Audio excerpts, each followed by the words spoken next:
सुख से आपको उन तृष्णाओं की ओर भागना पड़ेगा। तृष्णा नाम नदी मनोरथ जला तृष्णा तरंगा पुला राजग्राहवती वितर्क वेगा धैर्य दुमदंसनी। इस जीवन का तो कोई अंत है ही नहीं, क्योंकि ये सुख जो कुछ दिखाई दे रहा है वह सुख है नहीं। अगर सुख होता तो जीवन में इतनी विसंगतियां, इतनी असंगतियां, इतनी समस्याएं, इतनी बाधाएं, इतनी अड़चने नहीं आती। इसीलिए अंदर डूब जाने की क्रिया को ध्यान कहते हैं, अंदर गुंजन करने की क्रिया को ध्यान कहते हैं, अपने आप को भूल जाने की क्रिया को ध्यान कहते हैं। जीवन के आनंद प्राप्ति का पहला पड़ाव ध्यान है। आनंद उसके बाद में है। सब चित्त और आनंद, पहले आप अपना जीवन शक्तिमय बना सकें, उसके बाद आप अपने चित्त तक पहुंच सकें और उस चित्त को नियंत्रण कर सकें, और उसके बाद आनंद की प्राप्ति हो सकती है। और जीवन के सारे यदि हम देखें तो निश्चय ही ये जीवन आनंद की प्राप्ति के लिए भटक नहीं रहा है। हम प्रयत्न नहीं कर रहे हैं, हम प्रयत्न कर रहे हैं सुख की प्राप्ति के लिए। और सुख अपने आप में संतोष, आनंद, धैर्य, मधुरता, प्रेम अपने तो नहीं दे सकता है, क्योंकि हमने उन कलाओं को भुला दिया है। इसीलिए कल मैंने ध्यान की अवस्था को आपके सामने, क्रिया योग की उन एक्टिविटी को, उस प्रैक्टिकल स्थिति को समझाया है। और ध्यान के बाद में तीसरी स्टेज होती है समाधि। समाधि के बारे में भर्तृहरि ने एक सुंदर श्लोक में समाधि को समझाया है। भर्तृहरि ने कहा है, चित्तम पदे व्रतवतां परिपूर्ण रूपम चित्तम कपांत परिमेवहितं सदैवं आत्मं परां परमतां परमेव सिंधुं सिद्धाश्रमोत्वरितं समें समाधि। समाधि तो वह होती है जब हम बिल्कुल उन सुखों को अलग करके, क्योंकि सुख अपने आप में भोगवादी प्रवृत्ति के परिचायक हैं। सुख से भोग पैदा होता है, भोग से रोग पैदा होता है, रोग से मृत्यु पैदा होती है। वो रास्ता बिल्कुल उस साइड का है। सुख को परे हटा करके हम प्रकृति से बातचीत करना सीखें। पुष्प को तोड़ करके उसमें कोट की जेब में टांगने की जरूरत नहीं है। उस कॉर्डर में टांगने की अपेक्षा उस पुष्प से बात करने की कला सीखें। पुष्प कितना सुंदर खिला हुआ है, पुष्प में कितना सुंदर चेहरा दिखाई दे रहा है, कितनी उसमें आंखें हैं, कितनी प्रकृति, यह सब कुछ समझने की कोशिश करें। प्रकृति के बीच में घंटे 2 घंटे बैठ जाए तो अपने आप में भुला सकें। और उसके साथ ही चित्तम परे बतवताम, उस चित्त को पकड़ने की, जिस चित्त के माध्यम से, जिसको गुंजन क्रिया कहते हैं। चित्त और गुंजन क्रिया दोनों एक शब्द है। चित्त अपने आप में कोई अलग चीज नहीं है, गुंजन अपने आप में कोई अलग चीज नहीं है। जब आप गुंजन करते हैं तो चित्त अपने आप में प्रस्फुटित हो जाता है, और वह हृदय कमल जब प्रस्फुटित होता है अपने आप अमृत वर्षा होने लग जाती है। वह अमृत कुंड नाभि तले, नाभि के मध्य में जो अमृत कुंड है, जिसके माध्यम से पूरा जीवन संचलित होता है, वह चित्त अपने आप में ज्यों ही जागृत अवस्था में पहुंचता है, वह जागृति अवस्था का चित्त अपने आप में उस आनंददायक अमृत की बूंदे उस कुंड में परितप्त करता रहता है। और ज्यों ज्यों हम ध्यान की अवस्था के अंदर जाते रहते हैं, ज्यों ज्यों हम चित्त के निकट पहुंचते जाते हैं। मगर उस चित्त के निकट पहुंचने पर आपके सामने पूर्ण समाधि अवस्था में 3 अवस्थाएं प्राप्त होंगी, 3 स्टेजेस प्राप्त होंगी। पहली स्टेज, जब हम गुंजन क्रिया करें शंख के माध्यम से और सोम के माध्यम से, गुंजन क्रिया जितनी दूरी तक कर सके करें। जब सांस अंतिम क्षण तक काम करती रहे तब तक गुंजन क्रिया करते रहे। और गुंजन क्रिया 32 मिनट की गुंजन क्रिया कहलाती है। उच्च कोटि का योगी 32 मिनट तक सांस को नहीं तोड़ने देता। यह एक लिमिट है, एक अवधि है। हम अभी 1 मिनट या 2 मिनट गुंजन क्रिया कर सकते हैं, धीरे धीरे हमारी अवस्था होने बाद 3 मिनट की हो जाएगी, 4 मिनट की होगी, 5 मिनट की होगी। हम इस स्टेज को आगे बढ़े, ये क्रिया है, इसमें किसी 5 साल में बैठने की जरूरत नहीं है। हम सोहम की गुंजन के साथ में उस सारे शरीर को अपने आप में चार्ज करें। इंजन में क्या होता है, हवाई जहाज में, वायुयान में, वायुयान में भी अंदर चार्ज करते हैं बहुत तेजी से, उस पंखे को बहुत तेजी से घुमाते हैं, और पंखे को घुमाते हैं 1 सेकंड में 1440 बार, 1440 बार पंखा घूमता है 1 सेकंड में। और पंखा इतनी तेजी से घूमने लग जाता है कि हवाई जहाज थोड़ा सा आगे सड़कते ही रनवे पर एकदम से ऊपर उठ जाता है, सैकड़ों यात्रियों को लेकर के और लोहे के इतने बड़े खंजर को लेकर के हवा में उड़ जाता है। और वह उड़ जाता है अंदर जो चक्र घूमने से जो ताकत पैदा होती है, उस ताकत के सहारे। ये तो बिल्कुल विज्ञान की बात है, इसमें तो कोई नवीन बात नहीं है।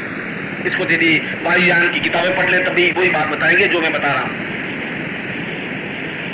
मगर हमारा वजन तो शरीर का 80 किलो है, हजारों मन तो है ही नहीं। और यदि गुंजन क्रिया से अंदर बिल्कुल पूरा गुंजन कर दें, अंदर सारा शरीर चार्ज कर दें, और अगर हम 1 सेकंड में 1440 बार उस गुंजन को कर दें तो हमारा शरीर आसानी से ऊपर उठ सकता है, इसमें तो लंबी चलता है, सीधा चलता है। जब विज्ञान कह रहा है तो ज्ञान भी वही बात कह रहा है। उस ज्ञान में और विज्ञान में डिफरेंस नहीं है। उस गुंजन को उतनी तेजी से साथ घुमाना पड़ेगा आपको। अगर उस हवाई जहाज के पंखे को हम 5 बार घुमाएं 1 सेकंड में, हवाई जहाज नहीं उड़ सकता। हवाई जहाज को अगर ऊंचा उठाना है तो उस स्पीड में पंखे को घुमाना पड़ेगा, जिस पंखे से, जिस गुंजन से, जिस ताकत से, जिस फोर्स से हजारों मन वजन को ऊपर उठा दे। हजारों मन वजन में उठाने की बात कर ही नहीं रहा हूं मैं, तो केवल 80 किलो और 100 किलो वजन को उठाने की बात कर रहा हूं। और वह क्रिया आपके पास में है। उस क्रिया से, जिसको अधर्म्य आसन कहते हैं, शून्य आसन कहते हैं, जिसके माध्यम से योगी साधना के माध्यम से जमीन से ऊपर उठ करके साधना कर लेते हैं। जब भर्तृहरि ने साधना करनी चाहिए, स्वयं साधना, तो गुरु ने कहा कि ऐसी जगह साधना करना जो अपने आप में पवित्र स्थान हो। और उसने पूरी पृथ्वी को देखा, और पूरी पृथ्वी पर हजारों बार आबादियां बनी, हजारों बार आबादियां नष्ट हो गई, कई मोहनजोदड़ो बने, मोहनजोदड़ो जमीन में बंद हो गए, हड़प्पा बना, हड़प्पा शहर का शहर जमीन में दब गया, सैकड़ों मकान, सैकड़ों सभ्यता आई, जमीन में दब गई। और यदि देखा जाए तो जमीन का कोई हिस्सा ऐसा नहीं है जिस पर थूक नहीं गिरा हो, लाश नहीं गिरी हो, रक्त नहीं गिरा हो। कौन सा स्थान पवित्र है जहां बैठ के सुगम साधना की जाए?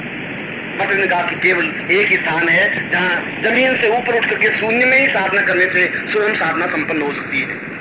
और गुरु को पूछा कि मुझे तो पृथ्वी पर कोई ऐसा स्थान दिखाई नहीं दे रहा है जहां पर किसी न किसी प्रकार की असंगति नहीं रही हो। तो उन्होंने इसी गुंजन क्रिया के माध्यम से जो मैंने श्लोक बताया, उस श्लोक में ठीक उसी प्रकार से अपने शरीर के अंदर उतनी हीट, उतनी विद्युत, उतनी ऊर्जा पैदा कर दी जाए गुंजन की क्रिया के माध्यम से। और वह गुंजन क्रिया 1440 बार गुंजन कैसे होगा? वह होगा 32 मिनट के गुंजन, अटूट 32 मिनट के गुंजन से। इसलिए मैंने बताया अभ्यास तो आपको करना है। अब पंखा अंदर कितना घुमा सके वो तो आपके हाथ में है, क्योंकि ये तो क्रिया योग है। मैं तो पंखा घुमा नहीं सकता आपका। मैं आपको बता रहा हूं कि आप अगर 1 मिनट चल सकते हैं, 2 मिनट भी चल सकते हैं, फिर 3 मिनट का अभ्यास हो सकता है, 4 मिनट का अभ्यास हो। आप करके तो देखें। और नहीं हो तो मैं जिम्मेवार हूं। उसके बाद आप खड़े होकर मेरी आलोचना कर सकते हैं, मुझे गाली दे सकते हैं, मुझे कुछ भी कर सकते हैं, फिर मैं आपके प्रति जिम्मेवार हूं। मगर आप करेंगे ही नहीं और खड़े होकर के उस आलोचना को कर देंगे। आलोचना करना बहुत बहादुरी, विशेषता की बात नहीं है, कायरता की बात है। हमने एक फैशन बना रखा है। हिंदू कह देते हैं, अरे हिंदू जो मैं कहूँ मैं हिंदू, बड़े संकीर्ण हो, बड़े दकियानुसी हो, ये क्या, इतने ऐसा क्या है? और कॉमर्शलाइज कोई संस्था है और कॉमर्शलाइज है, ये कह देना एक फैशन बन गया है। अरे ये संस्था भी कॉमर्शलाइज है, ये संस्था भी कॉमर्शलाइज। कॉमर्शलाइज कहने का तुम अर्थ और चिंतन समझते हो? उसका अर्थ क्या होता है? यह अपने आप में उच्चता की पराकाष्ठा नहीं है, ऊर्ध्वगामी प्रवृत्ति नहीं है, ये अधोगामी प्रवृत्तियों के संकेत हैं। हम जो कुछ कहें बंद हम के साथ कहें, पहले हम करें। और उसी श्लोक में उस गुंजन क्रिया को उतनी तेजी के साथ अंदर कर दें जिसके कि अंदर विद्युत पैदा हो सके, हीट पैदा हो सके।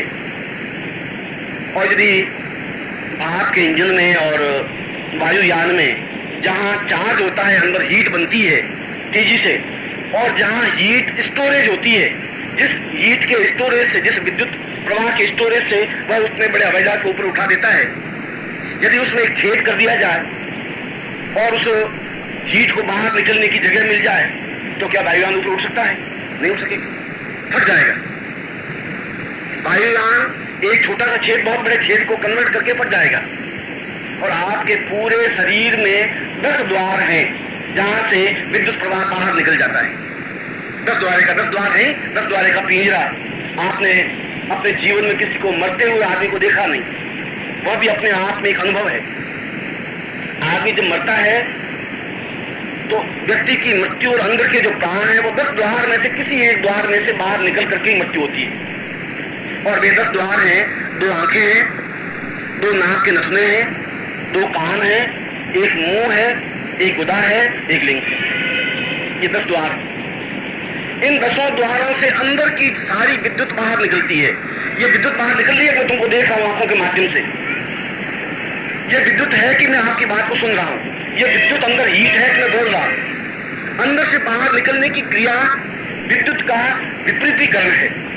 मगर मैंने कहा कि उस चार्ज को एकत्र करने के लिए विद्युत बाहर नहीं निकले, नॉर्मल वे में तो निकलेगी, क्योंकि द्वार तो खुले। भगवान ने ऊपर ढक्कन दिए नहीं, यहाँ सारे ढक्कन देने चाहिए थे, वो दिए नहीं भगवान ने, क्योंकि ढक्कन देते ही मर जाएगा आदमी। क्योंकि व्यक्ति सामान्य रूप से तो ऊर्ध्वगामी है ही। इसीलिए उस गुंजरण क्रिया के जब 8 मिनट का अभ्यास हो जाए, सामान्य गुंजरण, तो 8 मिनट के बाद में उन 10 द्वारों को बंद करके गुंजरण क्रिया की जाए। यह इसका दूसरा स्टेज है। जब 10 द्वार बंद कर दें और 10 द्वार बंद करके फिर जो गुंजरण आप करेंगे वह हीट बाहर निकल नहीं सकती, वह हीट अंदर रहेगी ही। और अगर अंदर विद्युत चार्ज हो रहा है, अंदर इलेक्ट्रिसिटी बन रही है, कोई भी चीज को, 2 चीजों को घिसेंगे तो विद्युत तो बनेगी। यदि ये दोनों हथेलियों को आप जोरों से घिसे तो आप घिस करके देखें, एकदम से हाथ गर्म हो जाएंगे, लाल हो जाएंगे। आप 2 सेकंड के बाद हथेलियों को घिस नहीं सकते। अब ट्राई करके देख लें, जब तेजी से घिसेंगे कि एकदम से जलने लग जाएंगे। जब भी 2 चीजों का घर्षण होगा तब भी उसमें से विद्युत प्रवाह तो होगी ही। और अंदर जो ही आप उस गुंजरण क्रिया के माध्यम से अंदर जितना घर्षण करेंगे, जितनी तेजी से घर्षण करेंगे, और विद्युत प्रवाह पैदा तो होगा ही, क्योंकि विद्युत है हीट, गर्मी। उस हीट को बाहर रोकने के लिए, बाहर जाने से रोकने के लिए उन 10 द्वारों को बंद करने की क्रिया अपने आप में चैतन्य क्रिया कहलाती है। यह समाधि अवस्था का प्रारंभिक बिंदु है।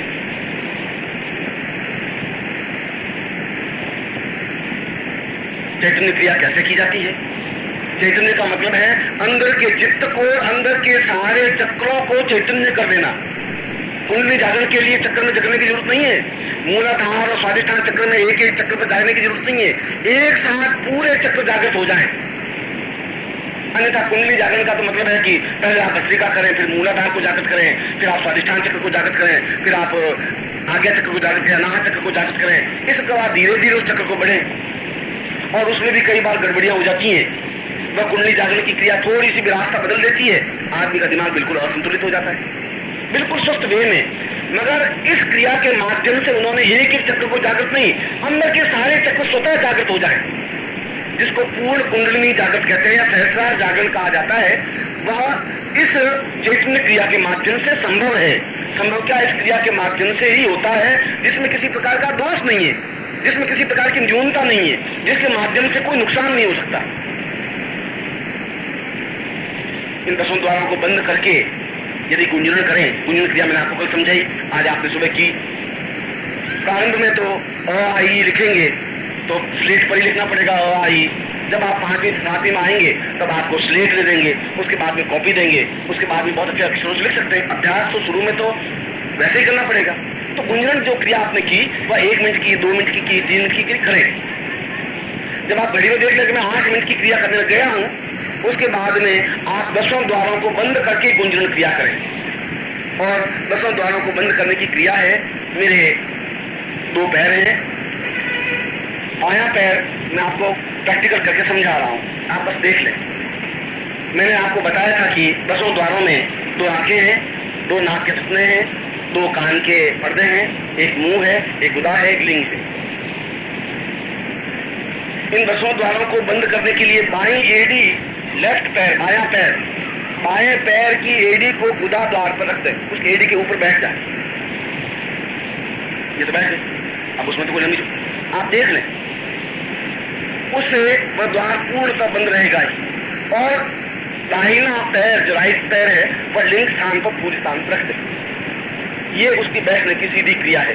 और इस क्रिया में व्यक्ति 10 घंटे बैठे तो थक नहीं सकता। सुखासन में या पद्मासन में थक जाता है, इसमें थक ही नहीं सकता। उसके बाद में 2 अंगूठे हैं, 2 अंगूठे से दोनों कान के, पहले आप देखें सिर्फ, दोनों कान के पर्दे बंद कर दें, दोनों तर्जनी उंगलियों से दोनों आंखें बंद कर दें, इन दोनों उंगलियों के माध्यम से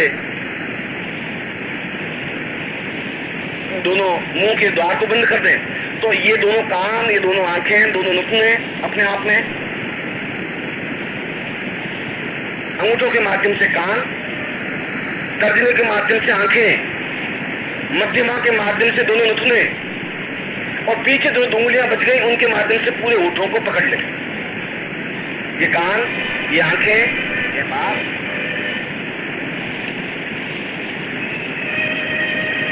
अब उसके बाद गुंजन क्रिया प्रारंभ करें। उसमें कोई लंबी चौड़ी बात नहीं। सोहम,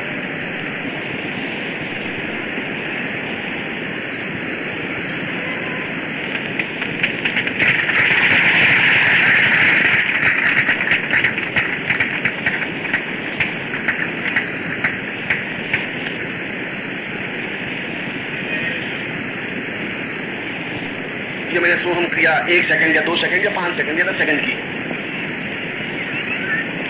आप 1 मिनट तक सिर्फ करके देख लें तो आपको खुद को ये एहसास हो जाएगा, मैं आपको बिल्कुल ठीक कह रहा हूं, कि 1 मिनट या 1.5 मिनट का गुंजरण आपके इस आसन से नीचे से स्केल निकाल देगा। आप आसन से 1, 2 फुट 5 फुट ऊपर होंगे गारंटी के साथ।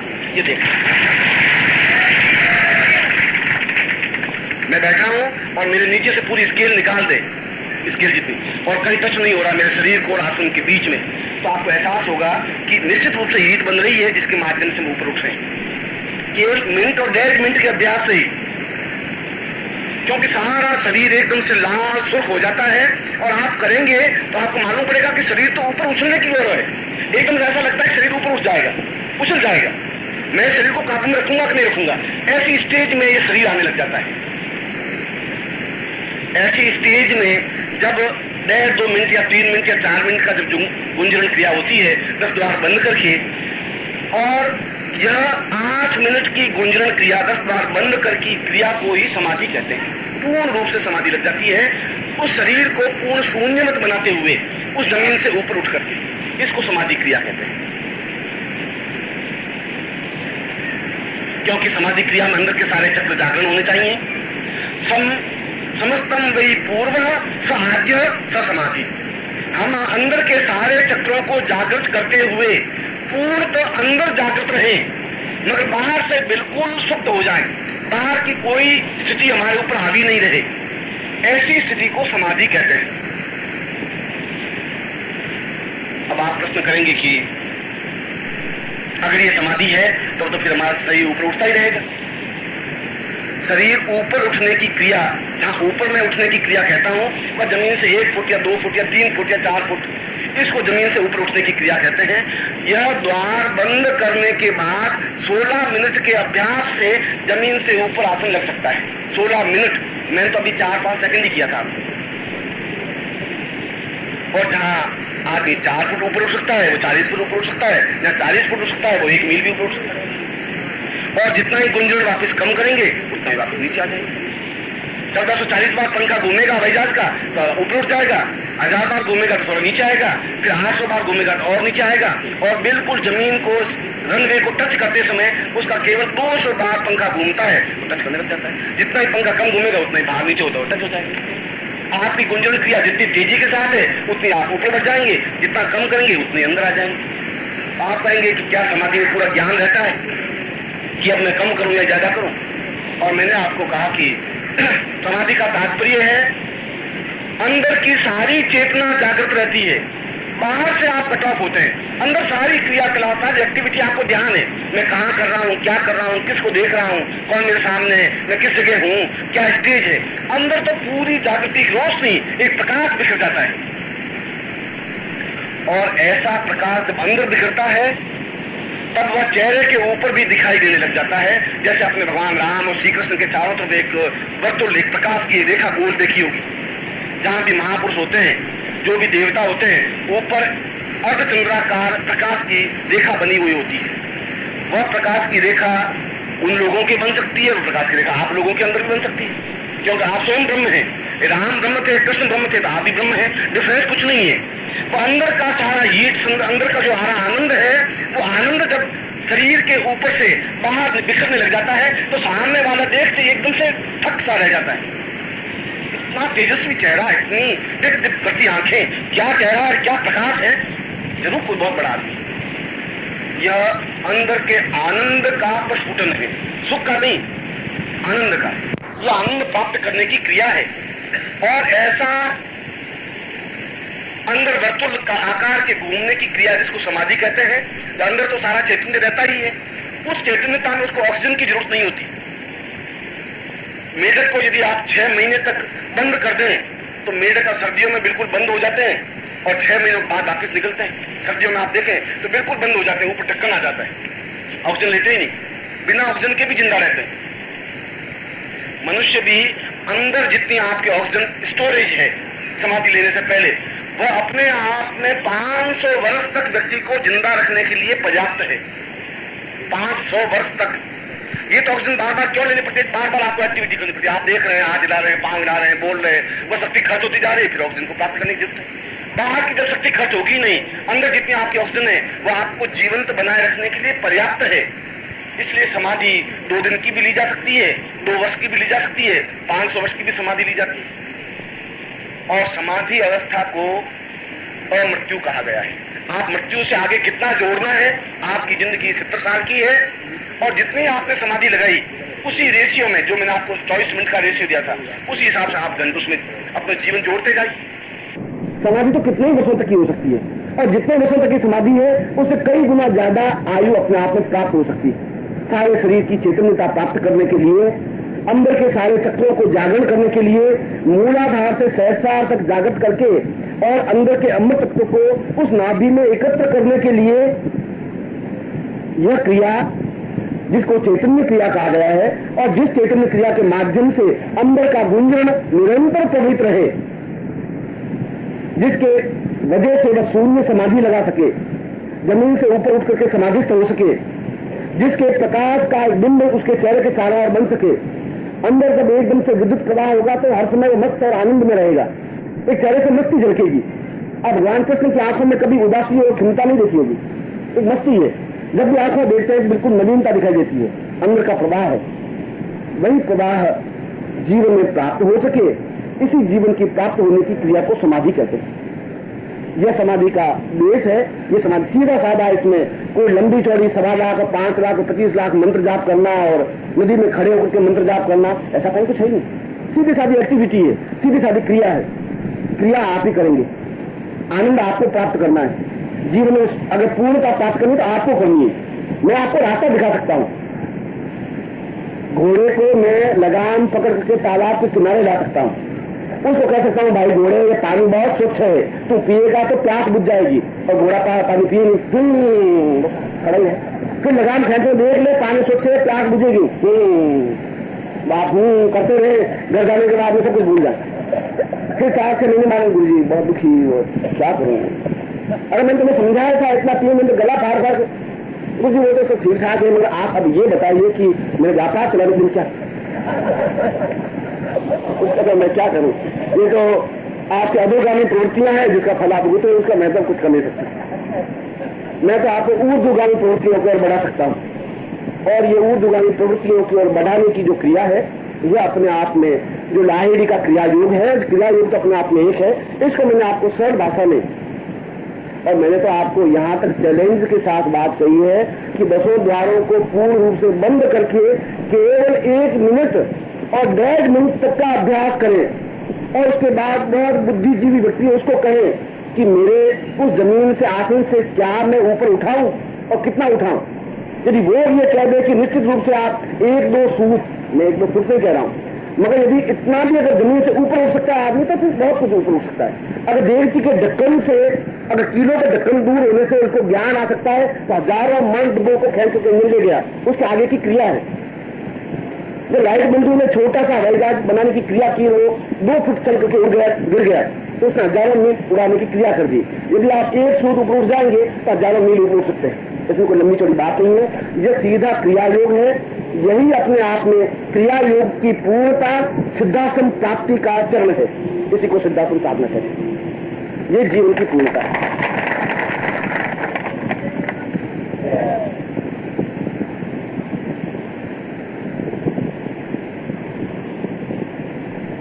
कल मैंने उस उच्च कोटि की दीक्षा, जिसको सिद्धाश्रम दीक्षा कहते हैं, जिसको क्रिया योग दीक्षा कहते हैं, यदि आपने लाहिड़ी महाशय का ग्रंथ पढ़ा हो, क्योंकि श्यामाचरण लाहिड़ी का ग्रंथ आपको कभी मौका मिले तो आप पढ़ें, उन्होंने क्रिया योग के बारे में लिखा है और उन्होंने प्रारंभ के 64 पेज इस बात को लिखे हैं कि मुझे क्रिया योग की दीक्षा लेने के लिए कितना भटकना पड़ा, कितना दुख देखना पड़ा, कितनी परेशानियां हुई, किस प्रकार से मेरी परीक्षा ली गई, उस गुरु ने मुझे कितना अधिक संतापित किया, कितना ठोक बजा करके देखा, तब उन्होंने मुझे दीक्षा के योग्य पात्र समझा और उसके लिए उन्होंने इतना अधिक परिश्रम किया। और इतना अधिक परिश्रम करने की वजह से श्यामाचरण के बेटे रहे कि नहीं रहे, मगर श्यामाचरण का नाम आपको और मुझको ज्ञात है, उस मां आनंदमयी का नाम आपको और मुझको ज्ञात है, उस भगवान कृष्ण के बेटों के नाम तो ज्ञात है नहीं, उनके नाम तो मैं ज्ञात है। आपके बेटों की वजह से आप प्रसिद्धि प्राप्त नहीं कर सकते, आप अपने पिता की वजह से भी प्रसिद्धि प्राप्त नहीं कर सकते। वो बहुत अधम कोटि के व्यक्तित्व होते हैं जो अपने पिता के नाम की वजह से या पुत्र के नाम की वजह से प्रशंसा प्राप्त करते हैं, वे अधम कहलाते हैं। उत्तम कोटि के व्यक्ति वे होते हैं जो अपने नाम से दुनिया में छा जाते हैं, वे उत्तम कोटि के व्यक्ति होते हैं। आप खुद, आपके सामने कई रास्ते हैं। अब आप जीवन के 40 वर्ष की अवस्था में तो आ गए और 40 वर्ष की अवस्था के बाद में 20-25 साल अगर आप अधोगामी प्रवृत्तियों में चलेंगे तो आप किसी भी हालत में बिरला तो बन नहीं सकते, आप टाटा भी आप बन नहीं सकते। और जिस प्रकार से मेरे लूनी गांव में एक व्यक्ति थे, उनके 19 संतान जिंदा हैं आज भी, पूरे 24 हुए, उसमें 5 मर गए, 19 जिंदा हैं। जब भी वो आती 19 पूरे के पूरे उसके पीछे आते। आप उस स्टेज पर नहीं पहुंच सकते, अब नहीं पहुंच सकते। उन सारे क्षेत्रों में तो नाम कमा नहीं सकते, खुद के नाम से प्रशंसा प्राप्त नहीं कर सकते। अब ये रास्ते बिल्कुल अछूते हैं, इन रास्तों पर बहुत कम लोग चल सके। इन रास्तों पर चल करके आप पूरे देश में अपना नाम कमा सकते हैं, हजारों लोगों का कल्याण कर सकते हैं, अपना स्वयं का मार्गदर्शन कर सकते हैं। और मैंने कल फिर आपको कहा था कि 24 घंटों में से केवल ये आधा घंटा जो मैं बता रहा हूं ये करेंगे तो ये गुरु सेवा ही होगी, आधा घंटा से। और इतना तो गुरु दक्षिणा लेने का मेरा हक है। मैं गुरु दक्षिणा के रूप में आपसे न धोती चाहता हूं, न कुर्ता चाहता हूं, न 1.25 रुपया चाहता हूं, न 5 रुपये चाहता हूं। मैं तो आपसे गुरु दक्षिणा के रूप में ये चाहता हूं कि नित्य आधा घंटा क्रिया योग में अभ्यास करें, यही मेरी गुरु दक्षिणा है, यही अपना सकें। अपने आपको उस उत्तरार्ध की दीक्षा दे रहा हूं, उस क्रिया योग की जो अपने आप में अत्यंत ही अद्वितीय है। और जैसा कि मैंने बताया कि क्रिया योग का पूरा तथ्य समझाने पर ही उत्तरार्ध दीक्षा दी जाती है। पूर्वार्ध में जितना समझाया, जितना क्रिया समझाने के बाद पूर्वा दीक्षा दी जाती है। पूर्वा दीक्षा देने के बाद ही ये क्रिया समझानी चाहिए शिष्य को, ये गुरु की कर्तव्य है। इस चीज को समझाने के बाद ही उत्तरार्ध की क्रिया दी जाती है। इसीलिए मैंने उस प्रवचन में पहले इस चीज को आपके सामने रखा, समझाया कि समाधि अवस्था कैसे प्राप्त की जा सकती है और शून्य आसन कैसे स्थापित किया जा सकता है। और उस शून्य आसन से उस नभ में, उस व्यामों में घूम करके हजारों करोड़ों मील जाकर के देख सकते हैं, उतर सकते हैं स्वस्थ शरीर जाने की क्रिया कौन सी है, उसको समझाने पर ही उत्तरार्ध दीक्षा दी जाती है। इसीलिए मैं आपको उत्तरार्ध दीक्षा का पात्र समझ रहा हूं और मैं आपको उत्तरार्ध दीक्षा दे रहा हूं।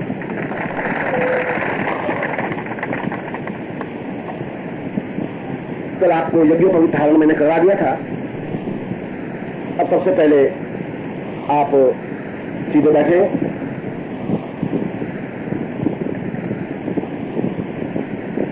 और पहले ओंकार की 3 बार ध्वनि करेंगे, जिससे कि उस वातावरण को हम अपने अनुकूल बना सकें। अनुकूल बनाने का मतलब है बाहरी वातावरण के जो प्रभाव हम पर व्याप्त हो रहे हैं और होते ही रहते हैं, वो आवाजें बराबर आघात करती रहती हैं और वे आवाजें छल कपट झूठ असत्य की हैं, मधुरता की तो कोई आवाजें होंगी नहीं। उस गुंजन, उस ओंकार की ध्वनि से आप मेरे साथ पूर्ण मनोयोग पूर्वक और सीधा मेरुदंड रखेंगे तो ज्यादा गुंजन कर सकेंगे।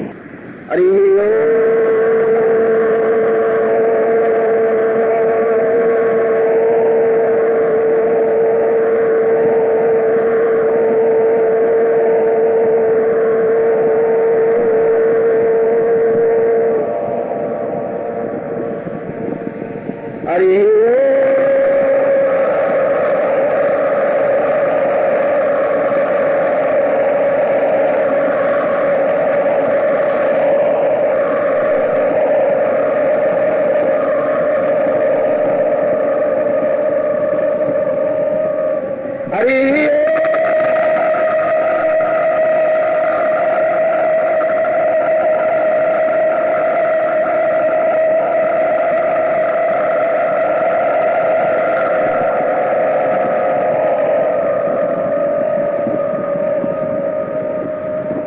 सपरागमन स पूर्वतम साम दिशदिशायां पूर्वो आग्नेयां साम दक्षिणे वायव्यां नैऋत्ये समस्त दिशां दिग्बन्धं स्थापितं साम उर्गां स्थापितं साम ऋषि नवदुर्गायां स्थापितां तां रक्ष रक्षमांति समस्त आयुतं साम मम समस्त शरीर आबद्ध तां पूर्वं क्रमेण। अपने दाहिने हाथ जहां मैं सिर पे लगाऊं, आप भी अपने दाहिने हाथ से शरीर को आबद्ध करें जिससे कि बाहरी प्रभाव से नुकसान नहीं हो। ओम पूर्वां तां पूर्वतां साम ऋषि शिरो साम आबद्धं शांति शिरमलाटे वाम पूर्वतां शांति गति पूर्वातां सामलाटे निशंति तत्रादु नित्यं नासिकायां तां नाम पूर्वा साम नेत्रो होतां पुरुषिं विघ्वन्तं तां पूर्वसि तत्रादु नासिकायां सा रक्ष कपालिनी सां शांति वाम व्याम तीतां मुखे कपालिनी भैरवी भद्राक्षी तां पूर्वा शांति आबद्ध रक्षमांति तां वीरायां सं कात्यायनी सां वीरायां से शांति पूर्वा शांति वक्षस्थलो याम इमा रक्षा यक्षमां पूर्वतां शांति रामति वायु शांति पूर्वा शांति दाति उदय साम पूर्णतम साम रक्षमांति भैरवी भवानी काम कपालिनी काली साम दक्षिण कालिकां मांसी तत्रादु नाभेन साम ब्रह्मम साम एवं नाम रक्ष ताम पूर्वसाम श्रीराति पूर्वा साम निजाति ताम जंगाभ्याम पद्मां वाम दीर्घायां साम सृजति ताम यक्ष कुबेरायं सा रक्ष ताम पादरु साम पूर्वसिदं भाभ्याम बलमंत्रिय मंगोस्ताम इति समस्त शरीरम आबद्ध कीले मम समस्ताम ताम पूर्वं सभ्यम संपदे। यह जो मैं आबद्ध क्रिया करवाई है इसको अब आपको बार बार करने की जरूरत नहीं है। दीक्षा का तात्पर्य कि मैं पूरे जीवन के लिए आपके शरीर को आबद्ध कर रहा हूं जिससे बाहरी कोई प्रभाव आप पे हावी नहीं हो सकेगा। ये मूल मतलब है। अब उसके बाद में आप सिर की चोटी की गांठ लगाएं। ओम मान तो कितने मान आय की मानो गोकु मानो अश्वेत मानो वीरांद्रवामिनो मधुरे अहमंत स्मृवामहे स्वस्ते न तिलकम कृत्वा तिलक करिए।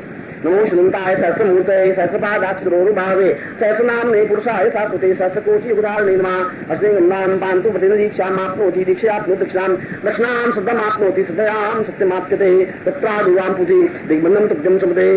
बाप के सामने जो यंत्र है दीक्षा यंत्र, उस दीक्षा यंत्र को जल से स्नान कराएं।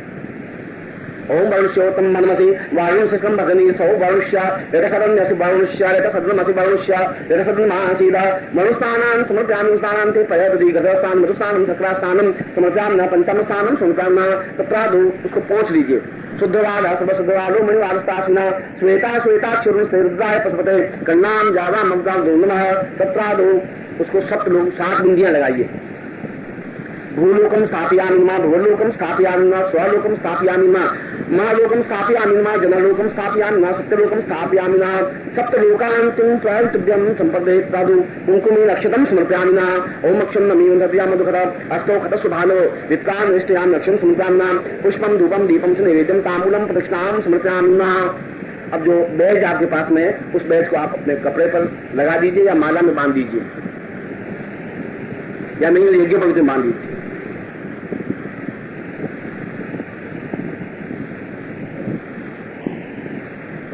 अब उस यंत्र को बाएं हाथ में थोड़े चावल रखिए, उस चावल के ऊपर यंत्र रखिए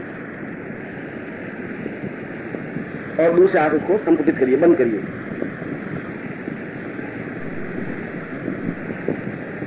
सत्क्रिया योगेन दीक्षायां तंत्रार्धं तामांति पूर्वा शांति एवानंतां पूर्वासां कल्याणं मां पूर्वासां दीर्घायुष्मां नांति पूर्वासां दीक्षायां तीर्थ साक्षिणे मां श्रीजय जल साक्षिणे वन साक्षिणे नमो सां पूर्वतम बला कात्यायनी भैरवी भद्राक्षी कपालिनी दुर्गा क्षमा स्वाधात्री स्वाहा सदा नमस्ते पद्मा दुर्गात्री सची मेधां सावित्री विजया जया देवसेना सदा स्वाहा मात्रो लोकमात्र गति पुष्टि तातुष्टि आत्मना कुलदेवतां सां पूर्वतम आवायामि स्थापयामि तंत्रतादि मम संस्थितां वायु रूपेण साम सूक्ष्म शरीरेण स्वदेह शरीरेण साम पूर्वकम समस्त नवमंडलम विचेतम साम ब्रह्मांडम विचेता चंद्रलोक भुवालोक भूलोक जनलोक तपलोक सत्यलोकम सप्तलोकाम विचरन्तीं साम पूर्वकम स्व मनोच्छाम पूर्वकम स्वेच्छा मृत्यु प्राप्ता निमित्तम स्व दीर्घायुष्याम प्रातंत्रम सिद्धा संप्राप्ति निमित्तायाम स गुरु साक्षिणे निखिलेश्वरानंति माम अमुक भूते पुण्यम नाम अमुक शिष्य, हम अपना नाम बोलिए। ताम गुरु साक्षी, गुरु का नाम लीजिए। ताम निखलेश्वर नमती नाम सीमालिताम पूर्णताम दीर्घा ममा आत्म प्राण चक्षु श्रोत्र घ्राण जिह्वा देह रोम प्रतिरोम ताम चरणे समर्पयामि। ताम आज्ञाम परिपालय। ताम चित्ते मम चित्ते, तुम देह मम देह, तुम प्राण मम प्राण। ताम शिष्य गुरुतुम एकत्वम, ताम पूर्ण तपस्या प्राप्ता निमित्तम ममा दुर्गिश अकाल वस्ती भ्रांति रोग जोगार्थे रोग शोक दुख धातु निवारणार्थम सर्व कष्ट पीड़ा निवारणार्थम सा सुख सौभाग्य धन धान्य सिद्धांत फलता निमित्तम ताम भौतिक उन्नति ताम आध्यात्मिक उन्नति प्राप्तम क्रिया योगि ताम शाम पूर्तम हम गोत्र पुण्य हम ताम अमुक शर्मा हम ताम पूर्णत्व प्राप्ता निमित्तम स सिद्धार्थम ताम तुभ्यम संपद। अब इसको खोल करके इसके ऊपर वापिस बिंदी लगाइए और वो ललाट वो कुमकुम लेकर अपने लाज पे लगाइए।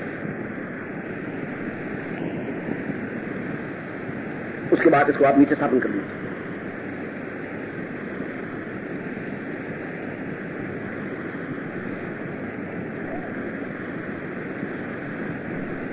मैं आपको दीक्षा दे रहा हूं, उस सिद्धार्थम दीक्षा या जिसको शून्य साधना दीक्षा या ब्रह्मांड वितरण दीक्षा, जैसा कि गायत्री मंत्र में आप देखा होगा कि भू भुव स्व महा जना तप लोक और सत्यम, इन सातों लोकों में समस्त ब्रह्मांड व्याप्त हो जाता है। आप इस साधना के माध्यम से, इस दीक्षा के माध्यम से सातों लोकों में कहीं पर भी विचरण कर सकें, जिससे कि आपके शरीर को आबद्ध होने की वजह से कहीं किसी प्रकार की तकलीफ नहीं हो सके, न ग्रह भूत प्रकार न बाहरी किसी प्रकार के आक्रमण को आपके ऊपर प्रभाव व्याप्त हो सके। आप अपने आप में पूर्ण शरीर को सुरक्षित रखते हुए इन सप्त लोकों में और समस्त ब्रह्मांड में अपने इसी शरीर के माध्यम से विचरण करते हुए उन लोगों को देख सके, उस जीवन को प्राप्त कर सके और जीवन का आनंद प्राप्त कर सके, उसी के पूर्व आप सिद्धाश्रम का ध्यान करेंगे। बिल्कुल जैसा कि मैंने बताया था, जिस प्रकार से दोनों उंगलियों को इस प्रकार से घुमा करके और सोहम बीज मंत्र के माध्यम से ये दोनों हथेलियों को यहाँ रखते हुए, और आप मेरे साथ बोलेंगे ओम सोहम।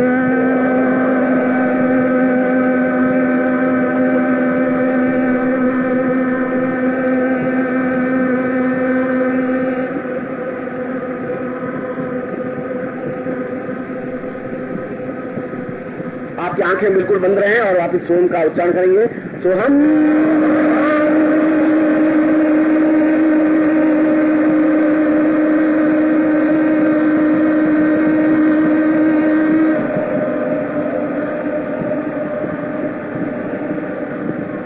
उच्चारण करते समय अंदर हम का पूरा विस्फोट करें, जोर से अंदर विस्फोट होना चाहिए, होठ नहीं पड़ना चाहिए। सोहम।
ताम दीर्घायुनि पूर्वाहासाम सिद्धासन दर्शनम प्रत्यक्षम साम क्रियायाम करो। तो अब उसके बाद में आप एक बात और वापस सोहम की गुंजन करके केवल एक बार फिर बिल्कुल निश्चल भाव से बैठ जाए। उसके बाद में जो भी आपके सामने हिमालय दिखाई दे, बर्फ दिखाई दे, जो पेड़ दिखाई दे, जो पौधे दिखाई दे, जो कुछ आपको दिखाई दे, उसके बाद में आप पीसफुली केवल 2 मिनट 3 मिनट, जब तक मेरी ओम की ध्वनि नहीं हो तब तक पूर्ण शांत रहें। किसी प्रकार की आवाज नहीं आनी चाहिए। पहले आप सोम की ध्वनि जितनी भी गुंजन कर सके एक बार केवल करेंगे और बिल्कुल शांति से बैठ जाए, ना हिले नहीं, शरीर भी आपका फिरकन नहीं करे। ओम सोहम।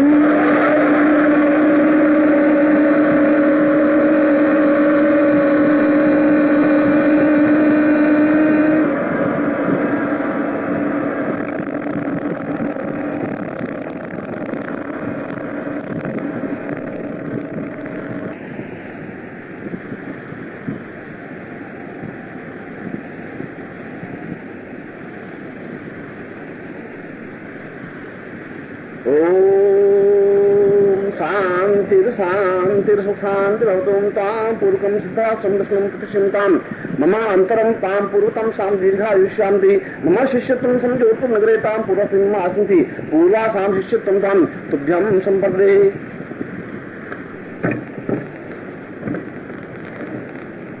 अब उसके बाद में दीक्षा करने आप सभी मेरी तरफ देखेंगे, जितनी भी दूर से आपको दिखाई दे सके आपकी आंखें खुली रहें, मगर इस बात का ध्यान रखें कि आंखों की पलकें झपके नहीं।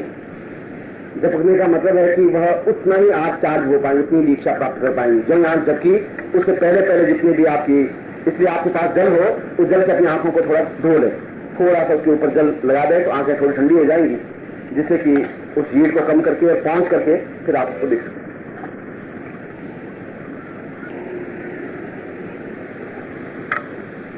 सीधे बैठ जाएंगे आप और पहले मैं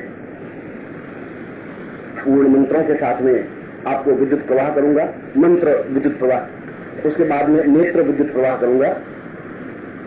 पहले मंत्र विद्युत प्रवाह, जिससे कि आप मंत्र से आपूरित हो सके क्रिया योग मंत्रों के माध्यम से।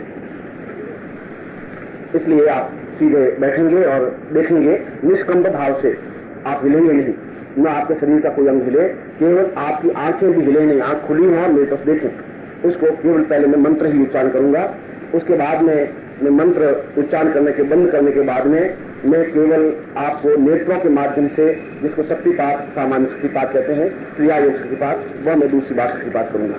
पहले मंत्र आपुट करता हूं।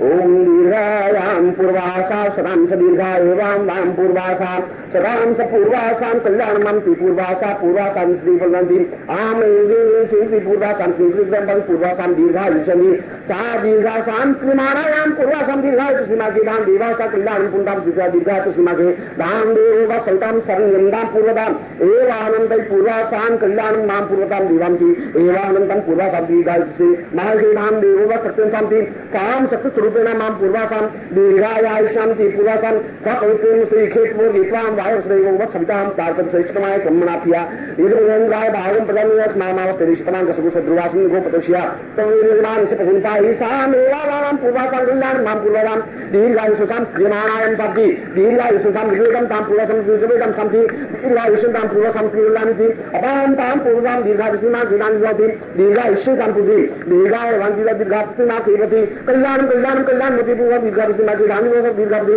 एवां दीर्घां एवां तां पूर्वासां दीर्घायुष्यमागे धाम देवसां दीर्घाप्ति पावति पूर्वासां दीर्घा एवां ते पूर्वासां कल्याणं कल्याणं अपसंकृत्य कल्याणं जाया संकृते यत्रा दीर्घ काता सेवति कातं दप्ति एवं दिशादि गायत्री गायत्री गायत्री काम उपनि चामुंडाम तुम राधे से निकाल देते थे दब दान दूध तक दिया दी वो आगे से कान कोई कोई कार्य देवी शाम से सुने प्रमंगाली हम ओंकार ऊपर जनेवा नि दाम देन गुम भक्ति भगवान देखाल दी काम पूरा शांति काम एवं नाम पूरा सिकलान कर के पास सुन प्राय कल्याण सावे दिला विपसना वेदांत दिवस शब्दी एका पूरा सब कल्याण चाहिए पूर्वा शाम से दीर्घा विपसना वेदांत दिवस काम दीर्घा यार दी पूर्वा दीर्घा दी दीर्घा विषय मान कल्याण दिवस कल्याण कल्याण व्यापार सुन प्रकार तुम सुने नाम पुत्रम शिष्यत्वं ताम विवांति पास दीर्घा क्रिया योग था पूरा सात क्रिया योग हम सुने साधना राम से बिंबत मुसाफी भूलों को साथी भूला लोग मानसी कल्याण कर काटता नहीं होती वीर भद्राक्षी कंकाली चांदी चंडादी साथी लक्ष्मी काली के एवं भगवान लक्ष्मी साथी काम धूमराक्षी धूमती धूमावती कहा एवं श्रीमती चामुंडा पूरा दुर्गा श्रीमाक्षी कार श्रीमता राम पूरा से विरोधी समस्त एवं आबद्धम काम कीलगम से पूर्ण श्रीरम मनुष्य तुम सर्वत्र समस्त आबद्धम आबद्धम कीले कीले छोटे छोटे दीपन दीपन जागे जागे का चैतन्यम का पूजे मूला धारेश्वर स्वाधिष्ठान सरसी आज्ञा सरसा चक्रे शाम चक्र तापयानी ताम उदम तुभ्यम संपत्ति। अब मैं आपको नेत्र दीक्षा प्रदान कर रहा हूं और नेत्र दीक्षा में आप केवल मेरी तरफ देखेंगे। नेत्र दीक्षा में आप अपने शरीर को कसे हुए नहीं रखेंगे और आपकी आंखें बिल्कुल मेरी तरफ खुली हुई रहे और पलक नहीं झपके, क्योंकि आपने त्राटक का अभ्यास किया होगा तो त्राटक में 32 मिनट का त्राटक होता है जिसमें पलक झपकती नहीं है। इसी प्रकार से आप जब मैं ओम की ध्वनि करूंगा, जहां मैं ओम की ध्वनि समाप्त करूं, आप ओम की ध्वनि नहीं करनी, मैं जब ओम की ध्वनि समाप्त करूंगा वहीं से वह क्रिया योग की दीक्षा प्रारंभ हो जाएगी और दूसरी बार जब मैं ओम की ध्वनि करूंगा वह समाप्तिकरण क्रिया होगी। अब इस बीच में आप कितना प्राप्त कर सकते हैं यह आपके ऊपर निर्भर है कि आपकी नेत्र कितने मेरी तरफ जागृत है। मेरी तरफ का मतलब चाहे मेरी आंखों की तरफ हो और मेरे शरीर की तरफ हो, वह आपको बिल्कुल देखते रहने की क्रिया है। सीधे बैठ जाएंगे।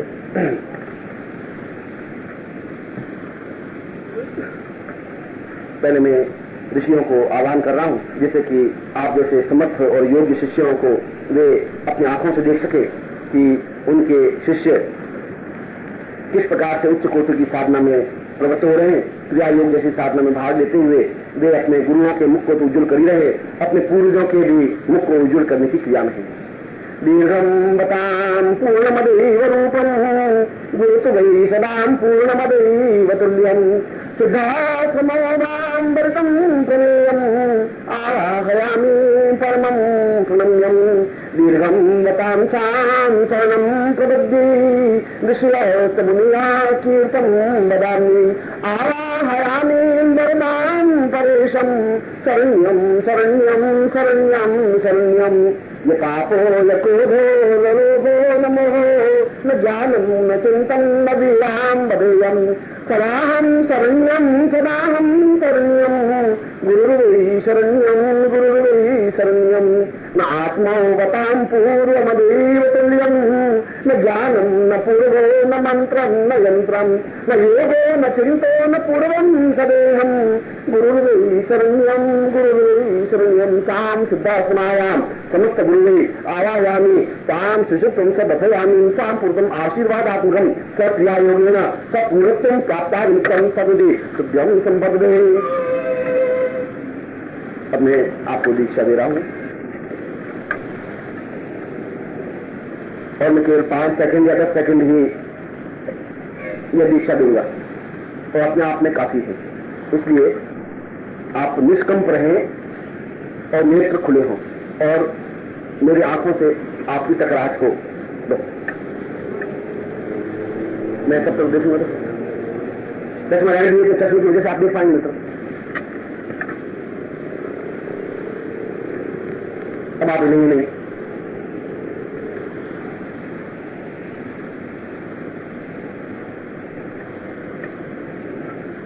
जैसा कि मैंने बताया कि पहले मैं ओम की ध्वनि करूंगा, ओम की ध्वनि समाप्त होते ही यह क्रिया प्रारंभ होगी। दूसरी ओम की ध्वनि प्रारंभ होने का मतलब है क्रिया समाप्त हुई। हरि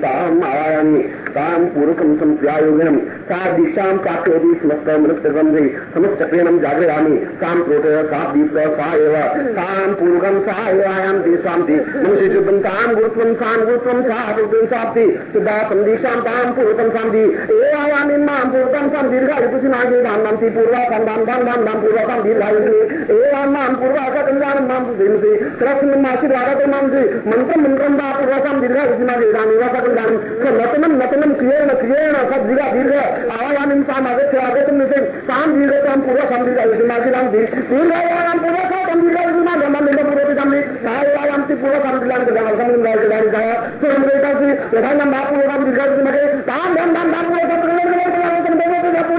आयाम से पूर्व काम दिलान में पूर्व होती आराम से रंग नतनम नतनम का पूर्व पूर्व काम सा दीर्घायुषि दान में पूर्व काम में से आराम से पूर्व काम दीर्घायुषि नागे दान के लाभ लाभ हम में लगा जाए दीर्घायुषि नागे दान करते पूर्व काम का दीर्घायुषि आराम से पूर्व काम दान दान के पूर्व काम दिलान के अपान से मतलब गुरुदेव सा पूर्व काम का पूर्व काम दीर्घायुषि महान पूर्व काम दीर्घायुषि दिन से दिया गई एवं काम पूर्व काम दीर्घायुषि में दान देवेगा समझे जन समझे एवं महापूर्व काम काम दीर्घ शब्द गुरुदेव साम पूर्वम तुभ्यं संपदेया पूर्वकाम तुभ्यं संपदे ओम देव शांतिरंतरिषद्रे शांति पृथ्वी शांतिराप शांतिरेव शांति वनस्पतय शांतिविषेदा शांति ब्रह्म शांति सर्वभूम शांति शांतिरेव शांति सानां शांतिरेवि सशरीरं नतनं का श्रीमान् शांति स चैतन्यं स जागृय स तोटय स दीप्त स आप्त स प्रदीप्त स उद्दीप्त का एवं संतुष्टि एवं अंति पूर्वकं दीर्घायु सीमा के दाम्पत्यं सन्ति एवं श्री संश्रेष्ठानन्दां चिन्तां सां पूर्वकं मम शिष्यत्वं साम एवं दिव्यंसि माम चैतन्यं संजागरं शांति विस्फोट कयब शांति समस्त शरीरं सा महा जना तथा लोक सत्यं स ब्रह्मांडं साम पूर्वकं दाम दिव्यंसि एवं नाम पुरुषं सा आवायामि आगत्य महा मंदिरे मंदिरे स्थापयं स्थापयं सा चैतन्यं सा पूर्वकं पूर्वां गांगे अपारमितं निधाय कल्याणं दिव्यं समदीना दिव्यं एवं दिव्यं संभवेन पूर्वं दिव्यं संभवे एवं तां पूर्वकं दिव्यं संभवे नाम दीर्घं आवायामि आगत्य मंदिरे पूर्वकं दिव्यं संभवे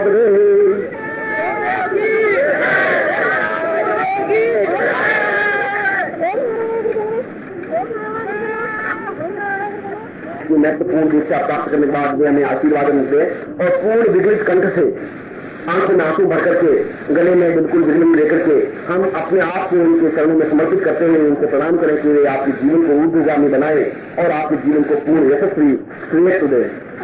और मैं उन 5 श्लोकों का उच्चारण कर रहा हूं जो अपने आप में पूर्ण विगलित कंठ से हम अपने आप को उनके चरणों में समर्पित कर सकें। गुरुर्गदायं सिद्धाश्रमोऽयं गुरुर्वै पूर्वं प्रदीप्तं आरम्भे पूर्वदेवरूपं शरण्यं न तोपो न पूर्वो न पुण्यो न दीर्घो तमेवामदेयं तमेवा शरण्यं गुरोरुपमूर्तम् अश्रुविगलितं गरुर्वं न मंत्रो न तंत्रो न योगो न पूर्वा करुणां वदेयं साव्यं। हम तो बहुत ही दीन है, हमें कुछ भी ज्ञान नहीं है, हम तो आपके चरणों में समर्पित है, केवल एक समर्पित क्रिया जानते हैं।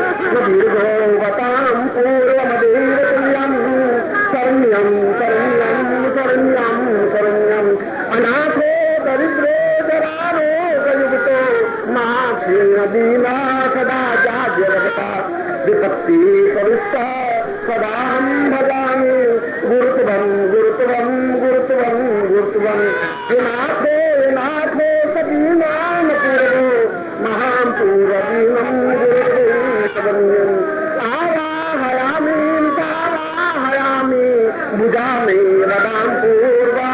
मैं दोनों भुजाएं उठा करके आपको आह्वान कर रहा हूं, मुझे आप आएंगे। देवो सदां पूर्वमदेव रूपं ज्ञानं मदां वै परिपूर्णरूपम् अश्रुर्वतां पूर्णमदेयं गुरुर्वै न भूलो न पूर्वो न जानो न पूर्वो। आप जाए नहीं, अगर आप चले जाएंगे गुरुदेव तो कुछ नहीं हो पाएगा। केवल आपके चरणों का एक भाव है कि मैं अपने जीवन को आपको दोनों आंखों में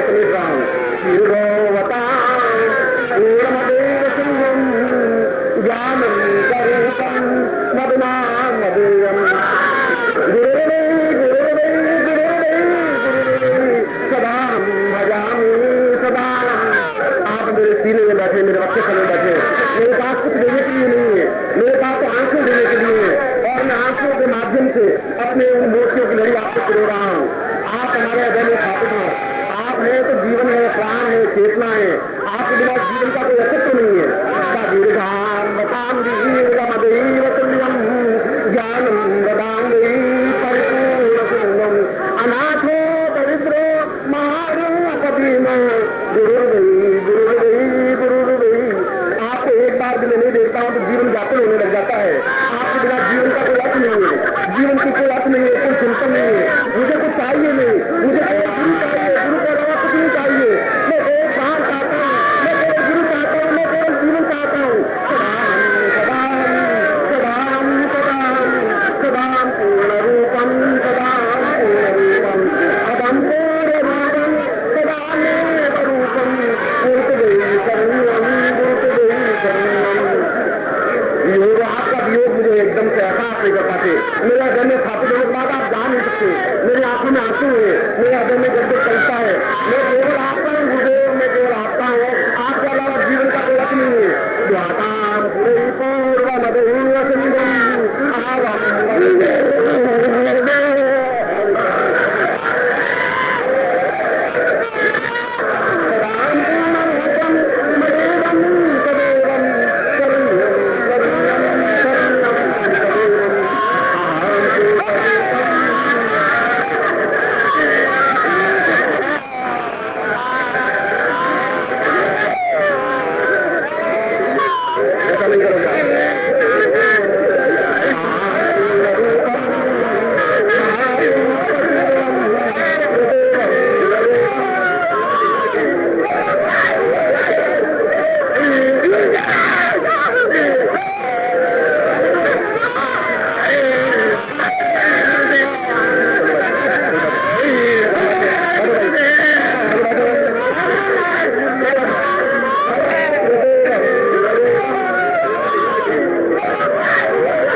आप बैठो, आराम से करोगे।